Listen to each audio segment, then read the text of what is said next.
You're listening to the Mindful Mama Podcast, episode 79. Today, we're talking to Leslie Davis from Dharma Mamas. Welcome to the Mindful Mama Podcast. Here, it's about becoming a less irritable, more joyful parent.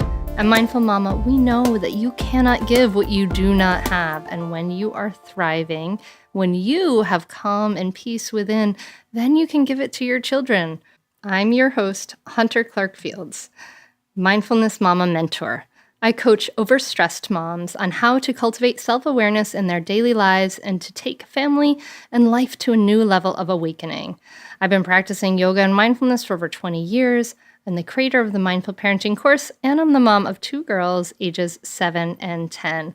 Thank you so much for being here. I'm so glad you are listening today. It really, honestly, it means a lot to me that you choose this podcast and you take the time to put me in your ears. It's like we're buds. It's so cool. I really, really appreciate that we can connect in this way. It's very, very cool. In this episode, it's an interview episode. I'm going to be talking to Leslie Davis, and she is a writer and has a blog called Dharma Mamas. Dharma Mamas is a blog and online community for mindful mothers. And I love how they say they celebrate all the moments of motherhood and womanhood. So I'll introduce her a little bit more in the conversation. But it's a really powerful conversation, and we go deep, talking about those deeper things of motherhood. And I think you're going to really enjoy this conversation. Coming up, you can save the date for the fall retreat is coming up. I'm going to be opening enrollment soon, I hope. And that is you can save the date for October 21st, 2017. If you're listening to this in real time, if you're in the future, hi. October 21st, and that will be at the Winterthur Museum in Wilmington, Delaware. And ongoing, you are able to access the Mindful Parenting course in a self-study version if you really want to do it right now. You can take it as a self-study version right now. And when you do, I don't want you to worry that you're going to miss out, because when the live course comes around in the fall, we're going to be opening it in October, you will have the opportunity to upgrade to get the full course, and that means you get the full 8 weeks of live coaching, which is huge and can make the difference in really making these practices and transforming parts of your life. So you can find that at hunterclarkefields.com, and you go under the tab Work With Me, and you'll just find that there. And then I want to thank you guys for the iTunes reviews. I've been loving the reviews. It makes such a big difference. Thank you so much. If you'd like to leave a review, it's really easy now. You just can click on the iTunes app or the podcast app that you're probably listening to this from right now on your phone. And even if you're subscribed, you just search for the Mindful Mama podcast and you click on it, and then you can leave a rating and review. And it makes such a big difference. So please do that if you haven't done that yet. Thank you so very much. On to this episode.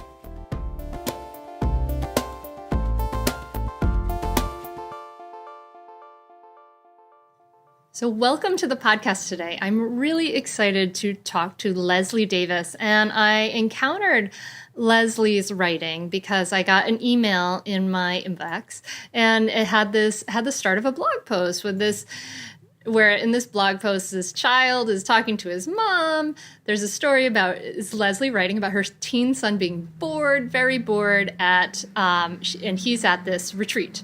And it caught my attention because of the writing and how she writes about how you write about his discomfort and things like that, and your own, and the tradition of practicing mindfulness with that. So I was really excited. And so today I'm talking to Leslie Davis, who is the writer of this blog post, and she is the founder of a blog called Dharma Mamas, and it's a blog and online community for mindful mothers.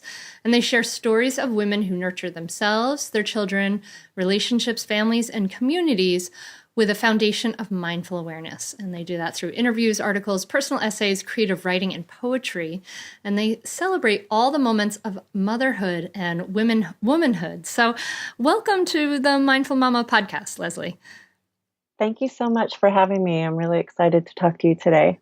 Yeah, I'm glad you're here. So tell me about, it's interesting because as we're recording this here in the beginning of the summer, I'm about to, like in just a few days' time, go with my family, with my girls who are younger. They're 10 and 7 right now, off to a family retreat in the mindfulness tradition that you describe in this blog post. So can you first, before we dive into your story, can you tell me a little bit about what you wrote about in this blog post about your teen son's frustration?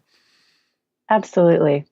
So, our family at that time was on a retreat at Deer Park Monastery in Southern California. And Deer Park Monastery is a mindfulness retreat center in the tradition of Thich Nhat Hanh, who is a Zen master and global peace activist and meditation teacher. He has several monasteries um, in the US and Europe as well. So we were on a retreat and we had just gotten there. It was the first day of a 5-day retreat, and my teen son was very uncomfortable. Mind you, he's been attending retreats at this center for his whole life since he was about 2 years old. But now that he's a teen, there's a bit more resistance to being there because he wants to be, of course, off doing his own thing. Um, so we were struggling with his strong emotions as he was complaining a lot and just feeling really restless. So I think my husband and my daughter were off um, socializing or hiking or, just kind of getting into the groove of the group. And my son and I decided to take a walk together. So the blog post is a story of how um, while we were on this walk, I realized so many things about myself, about my son, and about my mindfulness practice. So, in a nutshell, we were both really struggling. I also realized that I didn't want to be there because I had just come out of a very difficult situation at work and was feeling really vulnerable and hurt and stressed. And of course, you would think that I would be thrilled to be at a meditation retreat, but I was feeling a lot of resistance. So I realized while I spent time with my son and I slowed down to really see what was happening and what we were working with um, in that moment, we were both feeling very strong feelings and feeling really uncomfortable in our skin. And so the blog post tells that story of how we kind of found a common ground. And I love this post because it kind of gets to what I see in some ways as the heart of our problems in a lot of different realms, and specifically in parenting realm, which is where I have a lot of interest, which is that it was about just being with our difficult feelings. And I feel like this is the hardest thing for all humans to do. It's like, and Yes. it is the root of almost every struggle we have is this inability and to be with our difficult feelings. And you went right there to, that's what was going on. And that's what I really appreciated about reading this. I was like, oh, somebody else who's writing about this. Yes, because being there for these beings when we don't want to be there for them, I think is one of the biggest challenges of parenting. We all come up against it 100 times a day where our child needs something from us and we don't have the energy or the interest in that moment. And we have to do it. We have to be there for them because we're their mom and we want to be there for them and we're trying to do our best. But honestly, as we all know as moms, there's so many moments where we would rather be doing what we were doing before they needed us. And so in my mindfulness practice and my meditation practice, I have really focused on that as well. And I think having some kind of spiritual practice, whether it's being in nature or a yoga practice or having a sitting meditation practice or a contemplative Christian practice or what have you, but having a spiritual practice that roots you to foundationally what is most important. And really what's most important is taking care of the needs of our child. And so figuring out a way to be in the present moment so that you can attend to those needs typically resolves the need pretty quickly. And again, that word resistance comes to mind. I feel that when I resist my children, their need takes much longer to be fulfilled. And when I meet them in the present moment and accept what is, even if it's not what I want, we can move forward more quickly. Yeah, I love that. Yeah, I mean, you're basically saying that kind of that what we resist persists, right? And absolutely, yep. and simply, and this is like a big part of what we talk about in the mindful parenting course and things like that, is this basic level of acknowledgement and acceptance of what is happening right here. Like, let's pause, let's look at see what's happening right here. Let's acknowledge and accept that right now. I love that you say it so beautiful. Like, we didn't being there for those beings when we don't want to be there for them, right? I mean, that's so hard for so many people to admit, but it's very, very much the truth, right? But just accepting right now, I'm not really wanting to be here for my child, yet this is what he's feeling, this is what I'm feeling, and here we are. Just that acknowledgement and that acceptance does, I imagine, even in that moment, for you, does so much to sort of just relieve the pressure and tension of the situation. Absolutely. It's like surrender, and you surrender to the present moment, and you also let go of guilt. I think that's something that I've worked a lot on in my parenting. And, I don't think there's a single mother on the planet that doesn't suffer from guilt, right? So whenever the opportunity arises to cut yourself some slack and accept yourself for what you are in that moment, instead of feeling guilty about it, just, practice accepting your own limitations, accepting the mood that you're in at that moment, accepting that you're tired, accepting that you're cranky or even resentful. Our children are such teachers to us, and they trigger our deepest emotions and our deepest wounds. And I think that when we look at them as teachers and we can, even if it's, for 1 minute or 5 minutes, I'm not talking about 24/7 because I think that's, not realistic. But when you have these moments of really seeing them, it helps you to see yourself. And at the same time, when you have moments of seeing yourself and where you really are and who you really are in that moment, it helps you to see your child more clearly. Just getting out of the story. Exactly. Exactly.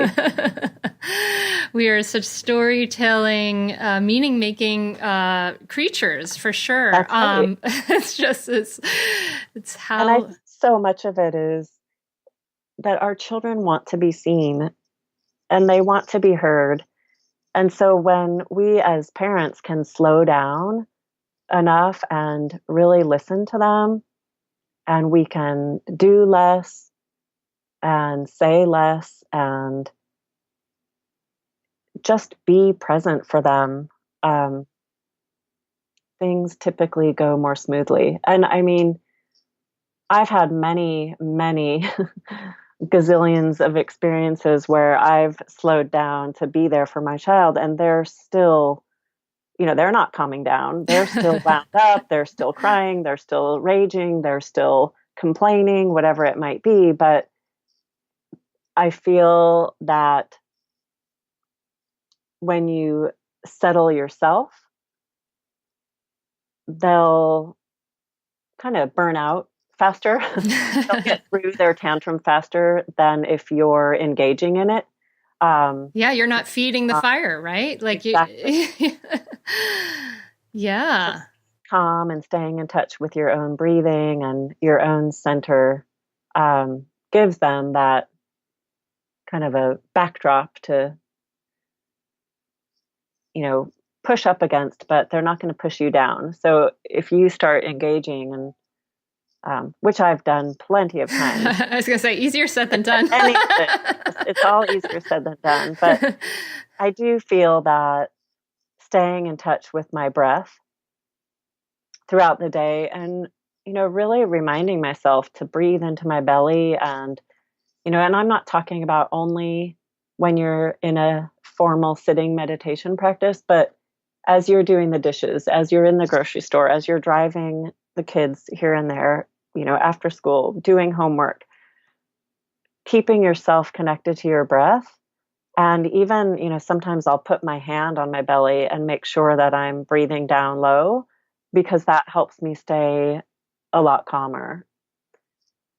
And I talk a lot about that with my kids. And I also, have taught them over their childhoods. They're both teens now, but when they were little, we would do that a lot. Put your hand on your belly and feel your tummy going up and down. And that way you can feel the air coming in and out.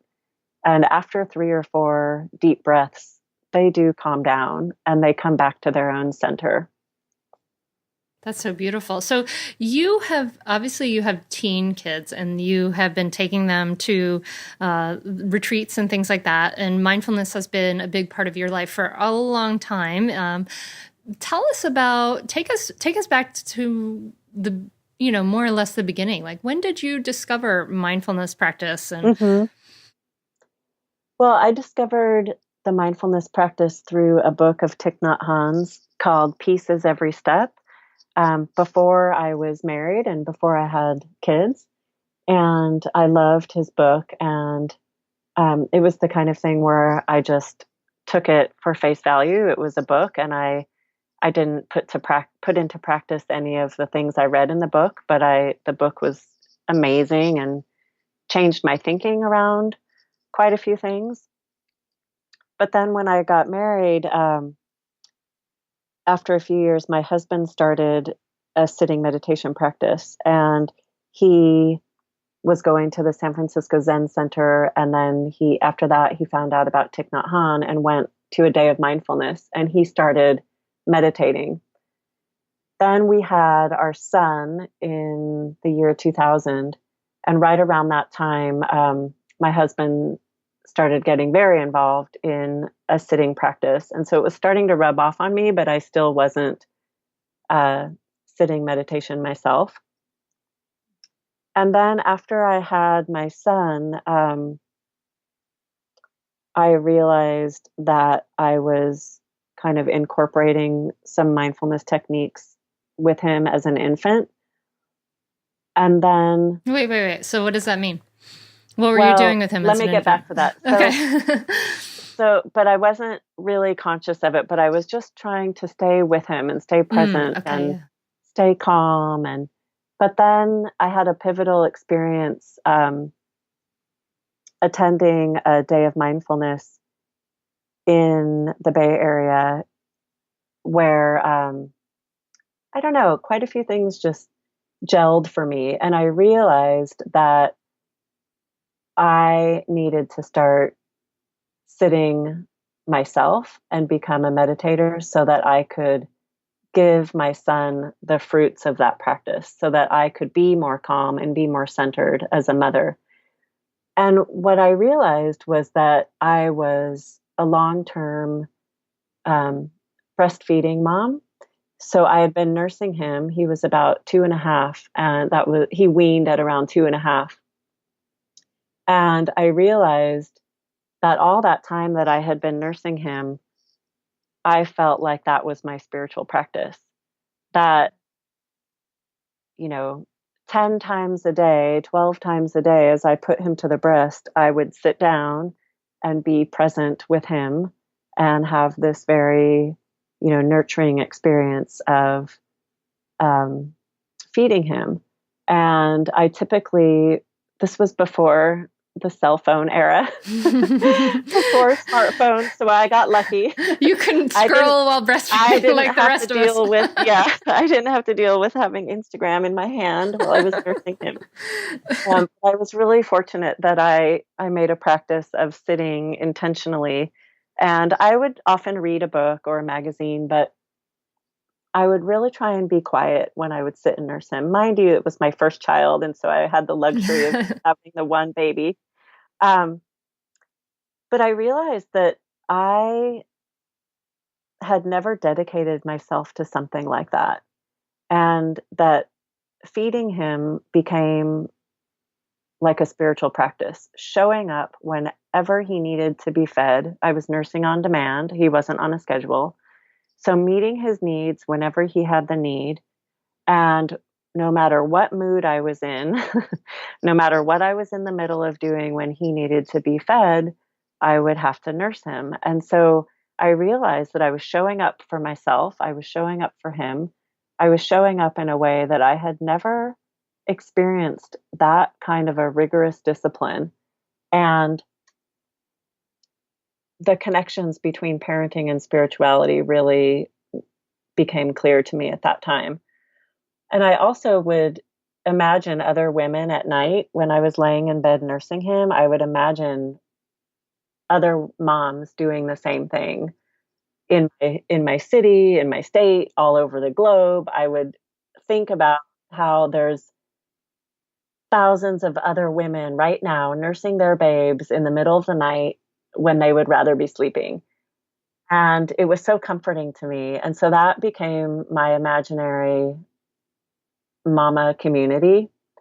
And it really carried me through those hard times when I did not feel like doing the work that needed to be done, where I just wanted him to roll off and go to sleep, or I wanted him to stop crying and stop nursing and go back to bed. And I actually wrote an article about that. That was kind of my entry into writing about parenting and spirituality. And that was published in Mothering magazine back in, I think, 2003. And then since then, I started practicing. I started meditating. I started going on retreats. And my husband and I really came together on that because we had been searching for a commonality in our spiritual life, and we didn't have it yet. At that point, we had been together already 10 years. And so we were really excited to find this community, and the International Plum Village community, which is Thich Nhat Hanh's Mindfulness Center in France. It's a global community. And so you can pretty much go anywhere and hook into a group of people who practice in his tradition. So we've been going to retreats since our son was 2. And so that's been about 15 years. So both of our kids have grown up surrounded by this practice. And that doesn't mean that they meditate, but they've been infused, shall we say, with the practice and the principles of the mindfulness. Good word, infused. Did you grow up with any kind of religious or spiritual tradition? I was Catholic, so I grew up with Catholicism and even went to Catholic high school. And then after high school, didn't have any kind of spiritual practice outside of just my own personal connection to a higher power, but no, formal church or anything like that. Yeah. You might enjoy. I don't know if you've read or listened to any of his work, but the Catholic teacher Richard Rohr is amazing. Anyway, I'll connect you. Yeah, but I have not listened to his work. There's some great interviews. I'll put a plug in here for another podcast. Okay. There's a really excellent interview. There's a couple of really excellent interviews with Richard Rohr on the Robcast, which is the Rob Bell podcast. And he's also a Christian teacher. And they're both pretty amazingly radical. And I really love the teaching. And it's interesting because, like, for me, actually, I have some similarities to you. Like, I discovered mindfulness practice like through books, and I read one of Thich Nhat Hanh's books. I think I had my friend had Pieces Every Step, but I had Being Peace, and Oh yeah, I read that's a about great it. one. I read his books for like 10 years before I actually did anything. Uh-huh. So it took a while to Well, kind I of think that's really common, and I think that I just want to comment on that yeah. because um, that's one of the things that I realized through this practice is that I know a lot about a lot of different things. But if I'm not putting it into practice, then I mean, what's the point, right? Like, I know so much about healthy eating and vitamins and supplements and organic foods and juicing and detoxing because I read about it all the time. But if I'm not putting those foods into my mouth and prepping those foods in my kitchen and, putting it into practice, then, there's no value, there's no payoff. You don't get to reap the benefits of that beautiful teaching. And so I feel like it's the same thing with parenting, it's the same with a meditation practice, with healthy eating. We all know so much, but do we actually put it into practice? Oh yeah, exactly. I'm so glad you said that, Leslie, because I mean it's true. It's like you can't reading about tennis only gets you so far. Well, and it's a very apt metaphor for a writer because I'm a writer, but I feel like I can't call myself a writer if I'm not writing. And I spent many years not writing and not identifying as a writer because I was a mom and I was putting all of my energy into parenting and working, and there was no space or energy for my personal writing. And so I stopped calling myself a writer, and I'm coming back into that.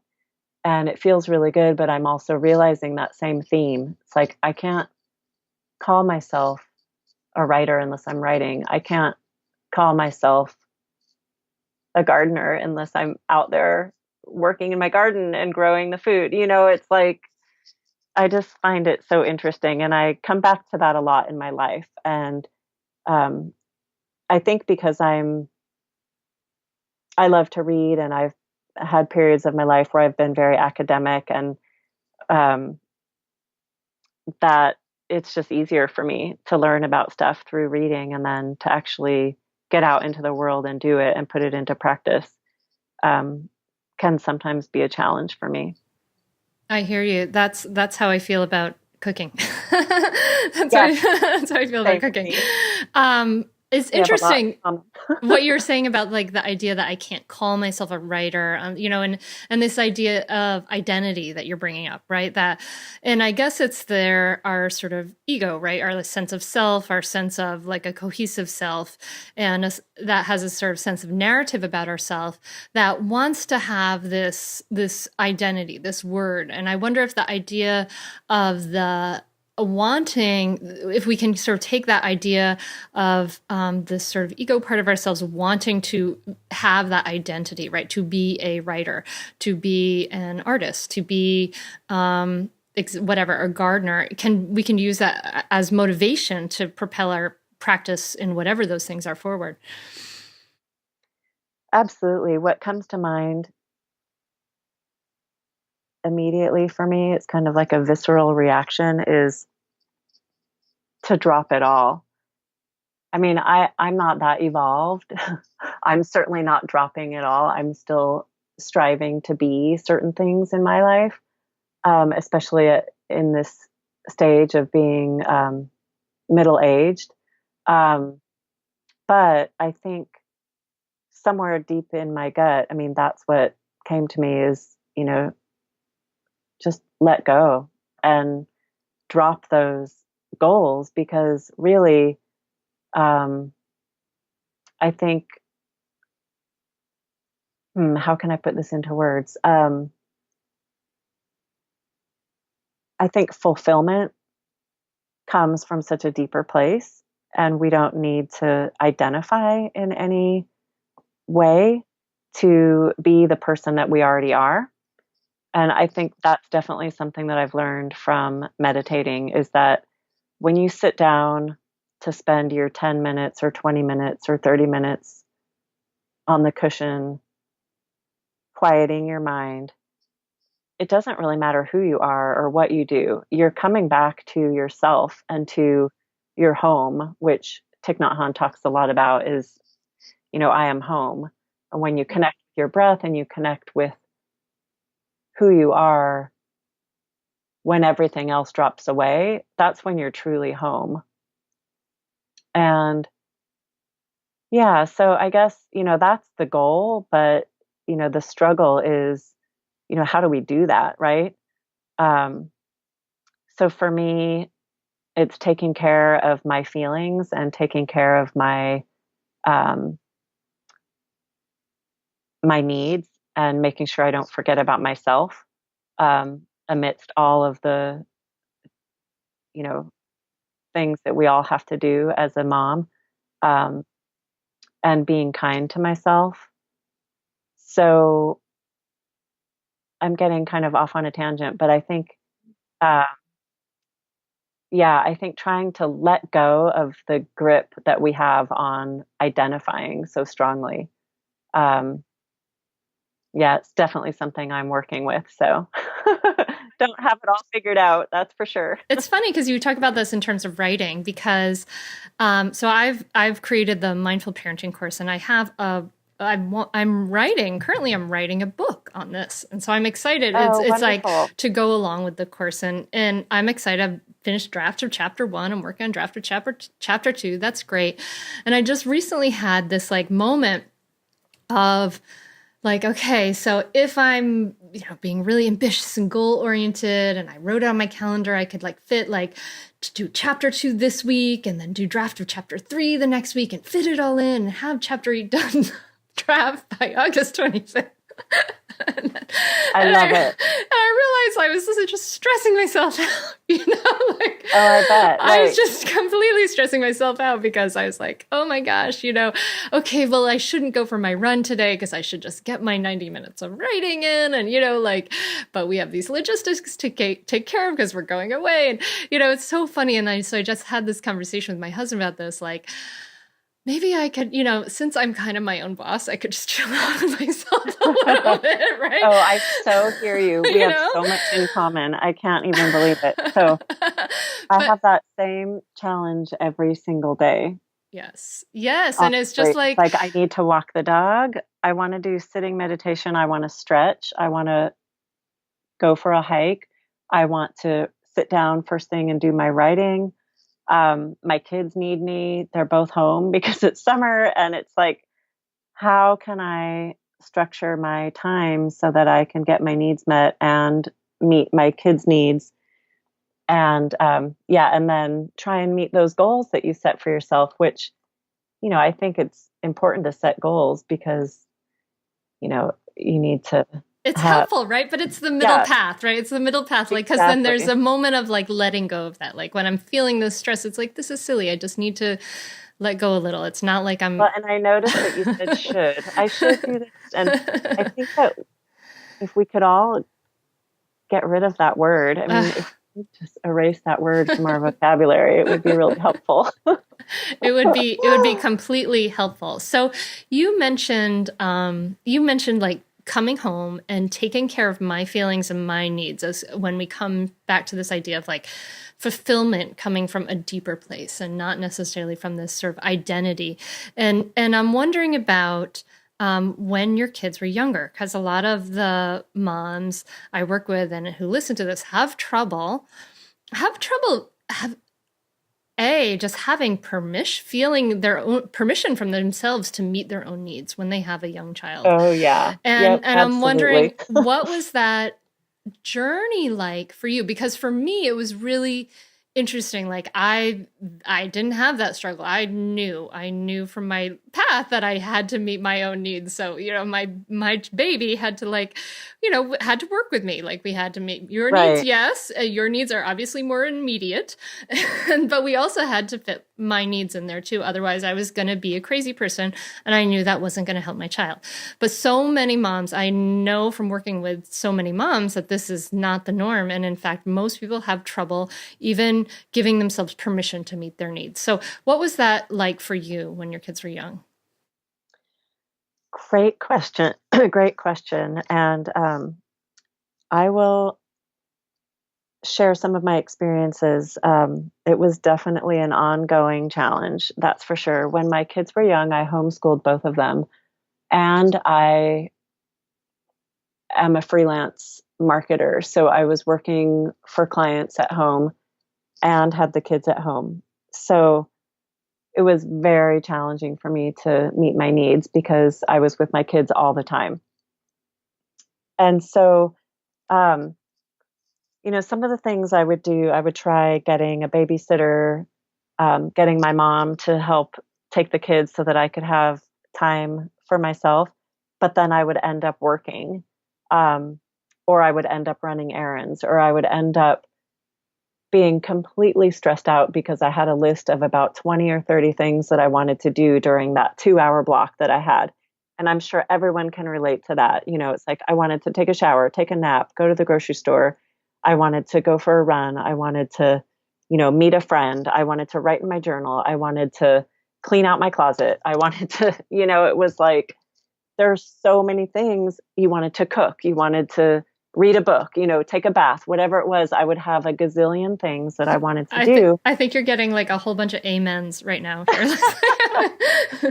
And I would get so overwhelmed. I would usually spend the time just crying. I mean, literally, I couldn't function because I didn't know what to do with my time when I had time because I was so wrapped up in spending all of my, um, time and energy completely focused on taking care of my kids.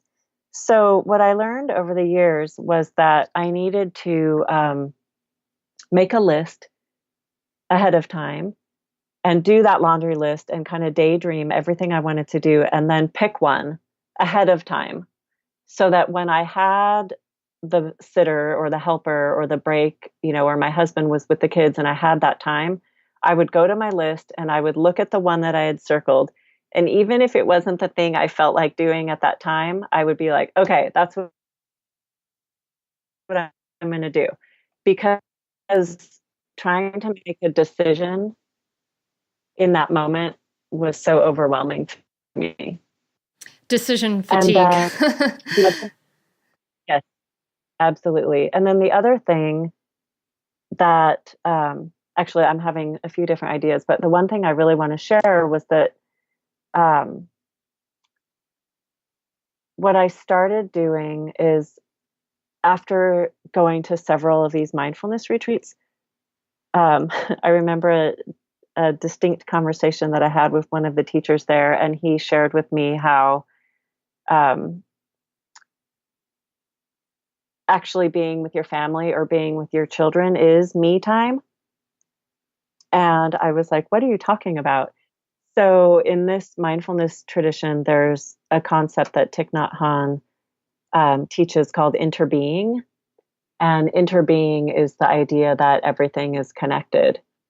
And so, when I was talking to this teacher, it was one of the monks, and he was saying that I don't actually need more alone time to get me time. What I need is to be more in the present moment and to realize that being with my kids or having time with my family is me time.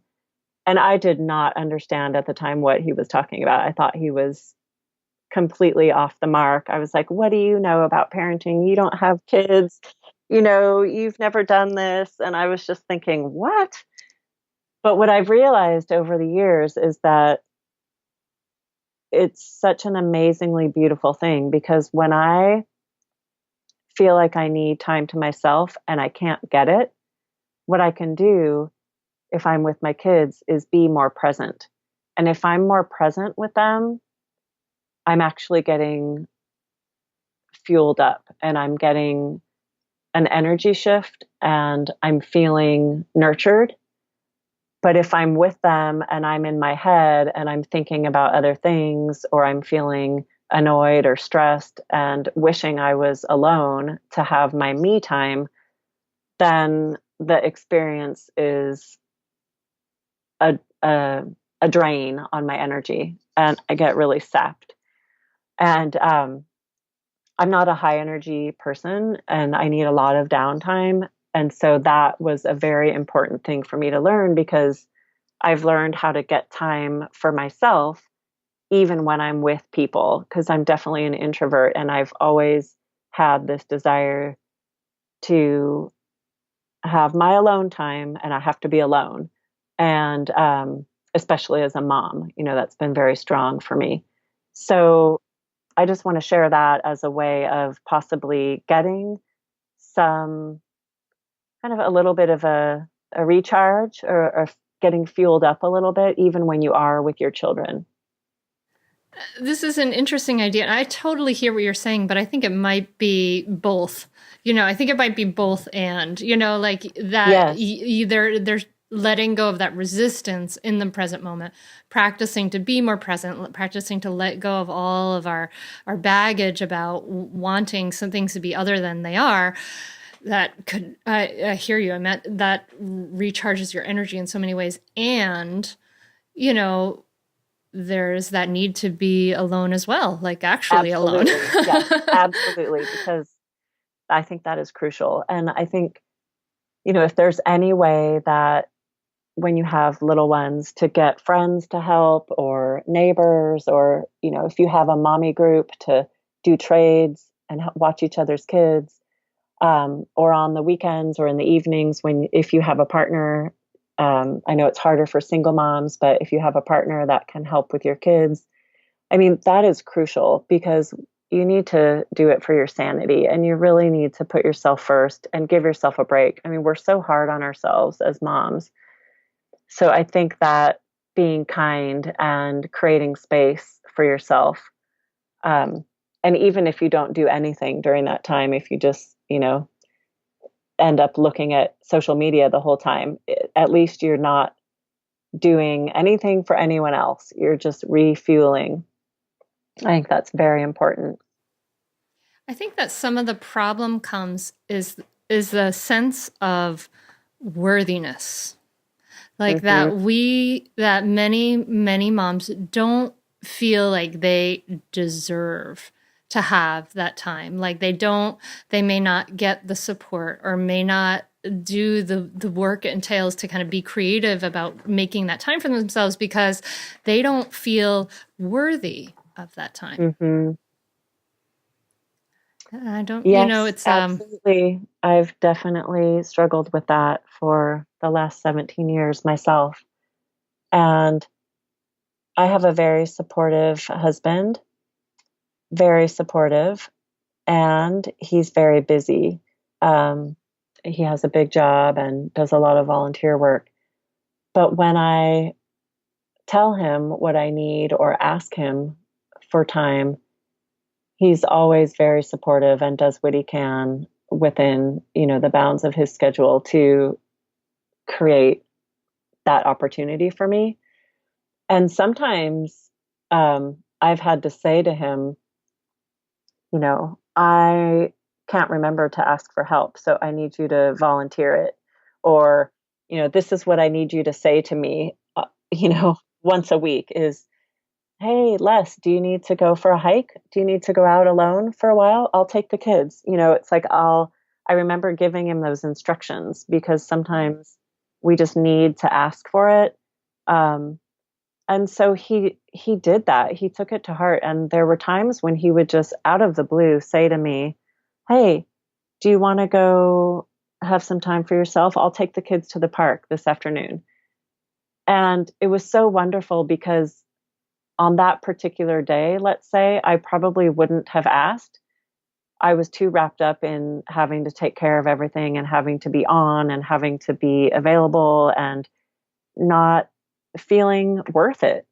or not feeling, um, or, stuck in that guilt, or maybe feeling resentful.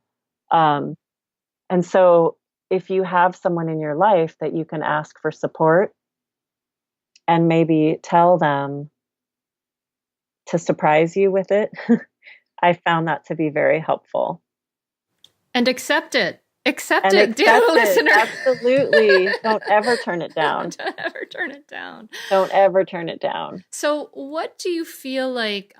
So, you have raised your sons in the mindfulness tradition of Thich Nhat Hanh, and it's interesting, and it's a tradition that is welcoming of all races and religions, etc. Like you can if you happen to still be practicing Catholic, you could still go to these mindfulness retreats. And this is actually what I am doing as well. But my daughters are younger, and we have less fewer retreats under our belt for sure. What would you say are some of the things that some of the I guess, for lack of a better word, benefits, or some of the things that your sons might be taking away, or you guys have been taking away as a family from having this mindfulness practice throughout your lives? Or the last 17 years anyway? That's a beautiful question. Thank you. Well, first of all, my 17-year-old is a boy, and my 13-year-old is a girl. So I have one son and one daughter, just FYI. And we have, I would say, as a family, some of the most wonderful takeaways have been, one, appreciating spending time together, and spending time together in a way that is meaningful and not about, let's say, a big vacation or a trip to Disneyland. Those things are fun, and we do those things as well. But having the ability to be together, not really doing anything, but enjoying being together. That's one of the gifts that we've gotten. And I think that comes from going many, many times on these retreats and being there together as a family unit, and learning about this experience of being more in the present moment and being more in gratitude. So we've learned that. The other thing we've learned is about eating our meals mindfully. So that's been a big challenge in our household, as I'm sure no one can relate to that. The chaos that happens around meals, especially dinner time. So on these retreats, we practice eating meditation, which is basically a silent meal where you are chewing every bite of your food for as long as you can, and putting your fork or your spoon down in between bites, and really looking into your bowl or your plate of food and thinking about where everything comes from that's on that plate, and thinking about the farmers and the grocers and the cooks and all that went into getting this food onto your plate. And it's really fun with kids to talk about these things and to talk about where is the food coming from. And even, this is one of Thich Nhat Hanh's teachings, is to look at your broccoli, let's say, and see the sun and the rain in your piece of broccoli, because all of the weather and all of the elements of the cosmos are in the food that you're eating. And so we've learned a lot about how to slow down at mealtime and try and be more present together as a family. And it's definitely not something that we do with every meal, but I think overall it's kind of, again, infused our patterns at home and how we operate. And then usually once a week, we would try and do a quiet meal together with the kids. And sometimes it would only be 5 minutes or 1 minute, but we would try and have a little period of silence while we're eating. It's much easier to do when you're on a retreat, when you have a larger group of people doing it. And of course, the kids chatter and giggle and drop things and make noise, but the intention is there and it's really powerful. So that's one of the most beautiful things that we've learned from this practice. And one more that I want to share, I mean, there's a lot of things, but one more that I definitely want to share is a practice called flower watering. And that is when you intentionally give someone feedback about the things that you enjoy about them. So it's not necessarily a compliment, but it's an acknowledgement in gratitude of something that you appreciate about them.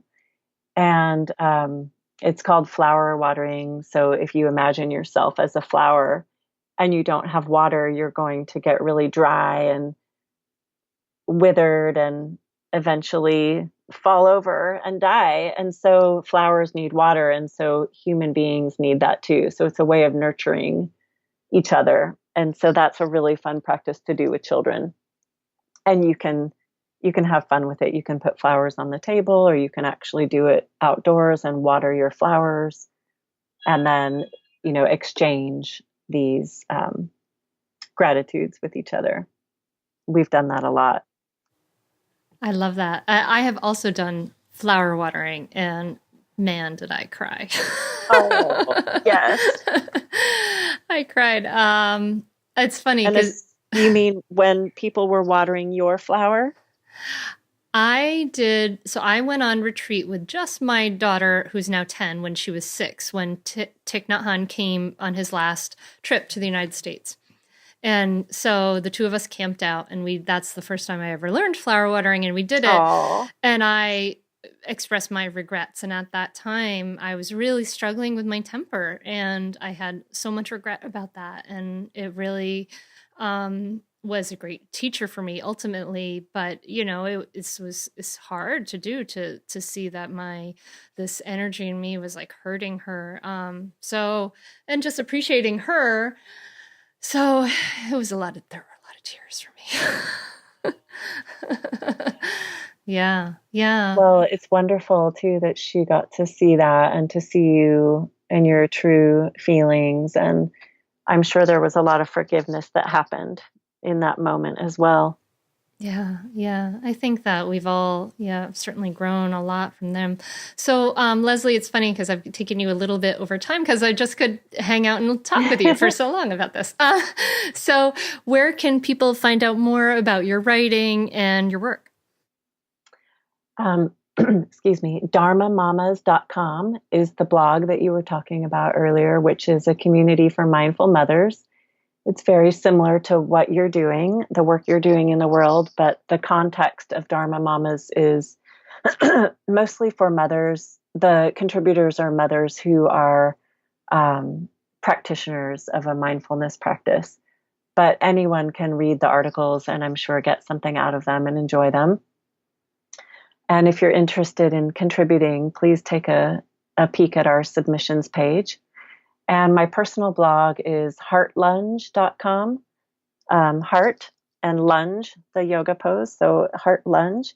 And I'm also writing a book, so I'm excited to talk to you more about that in the future and share more about that as it develops. But I'm in the early stages as well. It's very exciting. Oh, cool. Yeah, we'll have to talk more about that. Well, thank you so much for coming on the podcast today, Leslie. I really appreciate it. Thank you so much for having me. It's been so great to talk to you, and I'm excited that you're going on a retreat next week, and I'll be living it vicariously through you. This is your extra story. Okay. So recently, just a couple of weeks ago, we were out to breakfast with a big group of people, and I can't remember how it exactly happened, but my husband made a joke and then I said something and my kids were like, "What?" And they looked at me and I said, yeah, I used to be a yeller. And they were like, what? And I said, yeah, I used to yell at you guys a lot. I'm like, don't you remember? And they both were kind of like looking at me. And my daughter, who's 13, she said, Mom, that doesn't sound like you. And I was like, well, it was. I used to yell a lot. And my son said, yeah, I kind of remember that. And then I looked at him and I said, I used to yell a lot. And I used to yell at both of you a lot because I was stressed out a lot as a mom, and it was hard work parenting. And I looked him in the eyes and I said, you remember that? And he said, yeah, kind of. And I said, I'm really sorry. No. And I just said, I'm really sorry that I yelled a lot. And I think I said something like, I was learning how to be a mom, and I know a lot more now about me being a mom, but I can't go back. And so I want you to know that, I'm sorry. And he just had this sweet look on his face. He didn't say much, but it was like all these years later, because when they were young, I obviously, like all moms, we have our moments and we can't keep it together. And there were a lot of stressors. And so it just felt really good all these years later to be able to still address that. I think it is very important to, in the moment, I'm sure I apologized back then many times too, but even all these years later, to be able to own up to that and to continue the healing.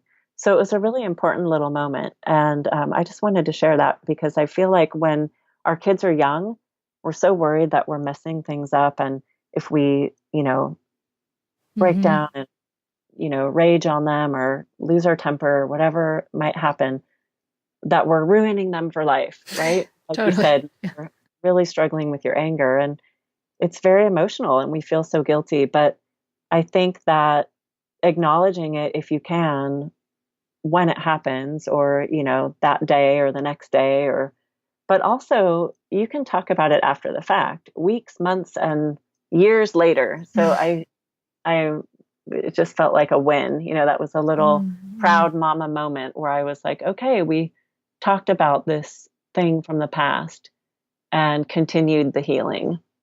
Oh, that is so cool. I really appreciate you sharing that story with me. That's great. And I think that's what a lot of us need to hear, that this journey of healing needs to continue, It's just something that continues. We're never going to get it absolutely perfect.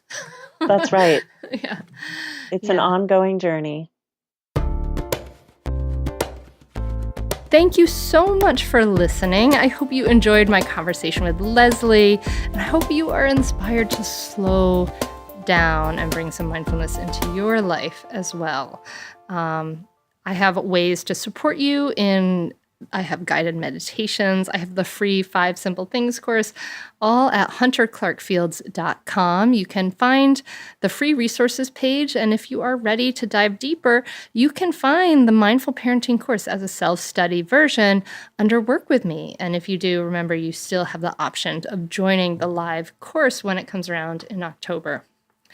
Don't forget to save the date for October 21st for the Winter Retreat, October 21st. We're in 2017 for those of you who are listening in real time.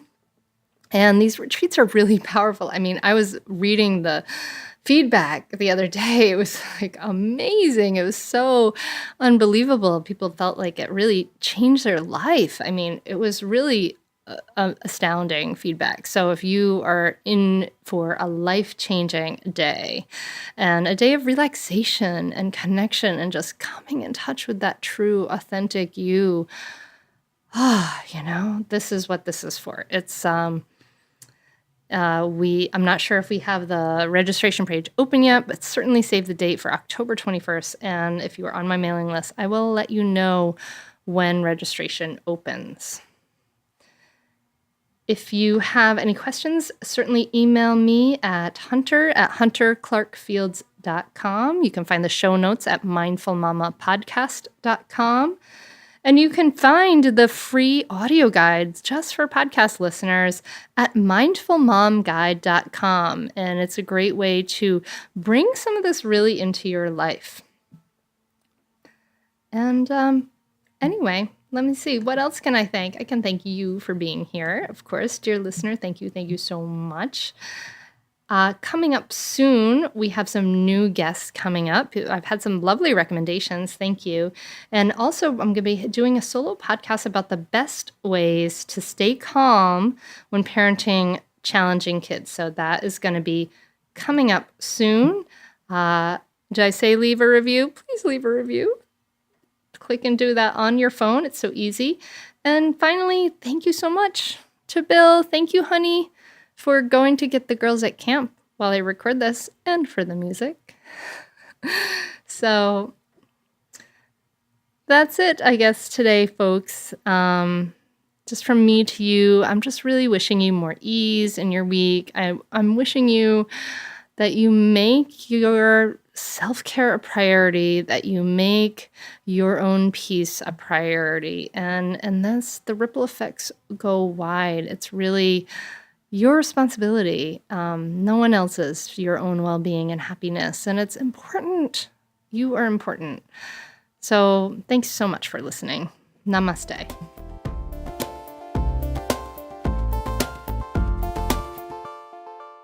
Are you a mom who wants to feel less stressed and enjoy motherhood more? Do you want to be calmer with your kids and be more present for all of your life? I'm a mom who has gone from really being stressed and yelling when my kids were young to having a more grounded, more at ease relationship with life and having more enjoyable cooperative relationships with my kids. And I've shown hundreds and thousands of women around the world how to do this. And I want to show you how to do it too. So if you are currently feeling stuck or stagnant, this is definitely for you. I've created a free downloadable Audible training, Mindfulness for Moms, the superpower you need. And it will show you how to respond rather than react, how to let go of stress and feel more grounded in seconds, how to have a smoother day today and become more present for your kids for a lifetime. To get on this audio training absolutely free, simply visit the website www.mindfulmomguide.com.